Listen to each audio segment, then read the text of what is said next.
¿Qué tal? Muy buenas tardes, bienvenidos a Infobae Televisión.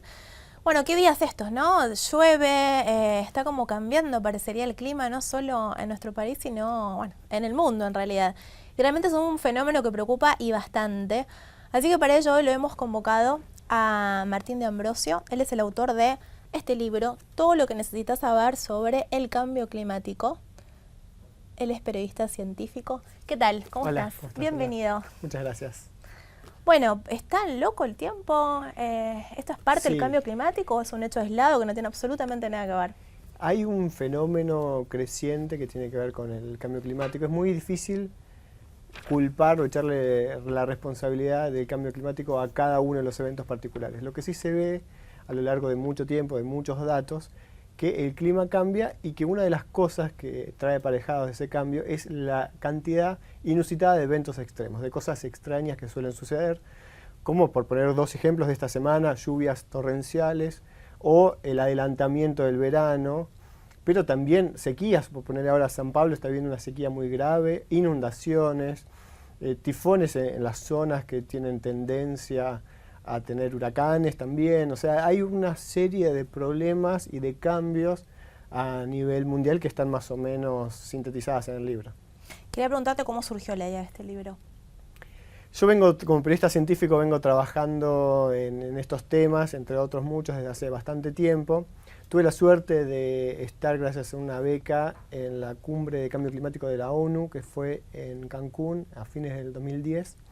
Y ahí pude ver no solamente estar en contacto con los científicos que trabajan, sino ver un poco el detrás de escena de lo que son las negociaciones a nivel mundial respecto de cómo se hace para cambiar esta tendencia, ¿no? Para bajar los gases de efecto invernadero, que es lo que provoca este grave problema que, según qué análisis científico o qué pronóstico se haga, puede llegar a ser entre grave y muy grave. Pero lo cierto es que los efectos se ven hoy, y se ven no solamente de que, bueno, puede ser un poco más molesto o menos molesto tener un par de grados más, pero en ciertas circunstancias ya se está perdiendo mucho, se está perdiendo a nivel de salud y a nivel económico millones de dólares.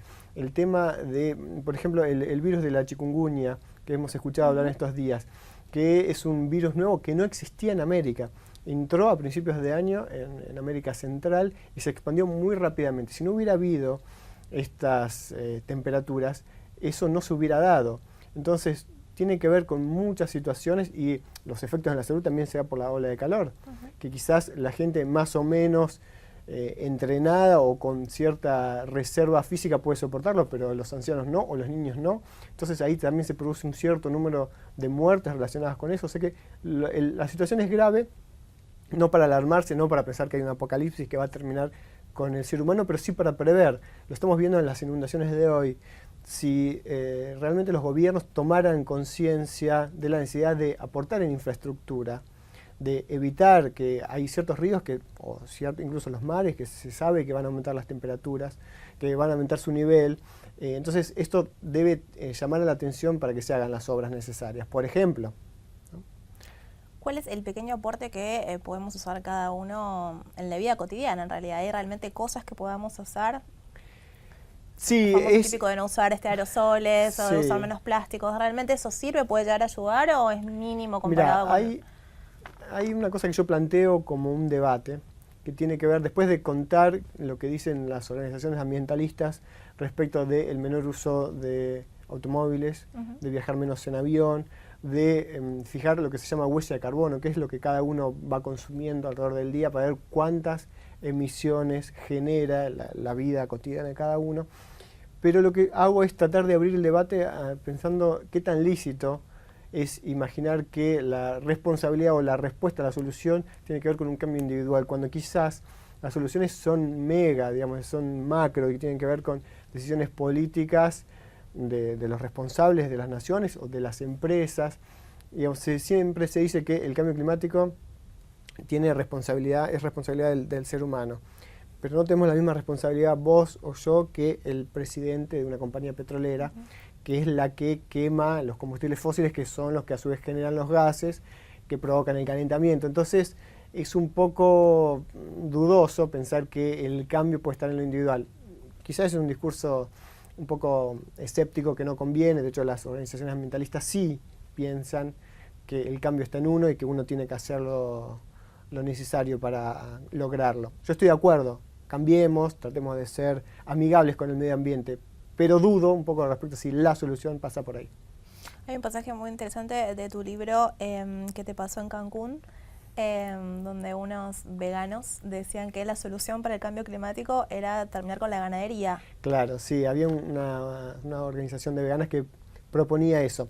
¿Por qué? Porque hay dos, básicamente son muchos, pero hay básicamente dos gases que son los de efecto invernadero. Uno es el dióxido de carbono, que se genera con la combustión de los combustibles fósiles, y el otro es el metano, que se genera con alguna especie de agricultura, pero también con la ganadería, porque es lo que emiten los rumiantes, por ejemplo las vacas, como producto de su digestión. Digamos, es algo que emiten todo el tiempo, el metano. Y eso genera también un aporte bastante importante al calentamiento de la atmósfera. Entonces, para ella la solución era eso. Yo levanté la mano desde el fondo de la sala y dije, sí, ¿qué tal? Soy del Río de la Plata. Para nosotros sería un cambio cultural importantísimo quedarnos sin vacas, además de que hay que ser conscientes de que estamos en un mundo que aún todavía tiene muchos problemas de hambre, al cual le falta mucha proteína, y terminar con esa fuente increíble de proteínas que son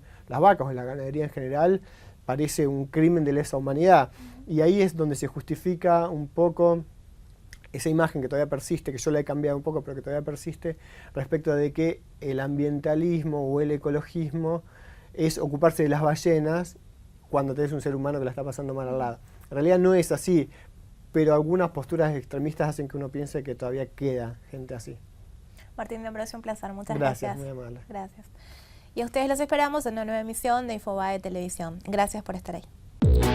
Entérate antes. Baja la aplicación de Infobae.